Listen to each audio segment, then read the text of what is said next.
printed this candy ghost bowl in Bambu PLA Basic White, 208.11 grams, and the whole job finished in about 6 hours and 5 minutes.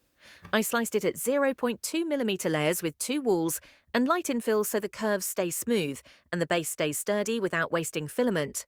Off the bed, it needed no cleanup. The rim is crisp, the eyes are sharp, and the white plastic gives it that classic friendly ghost look without any paint. Drop it on a coffee table or by the front door, fill it with sweets, and it instantly reads Halloween from across the room.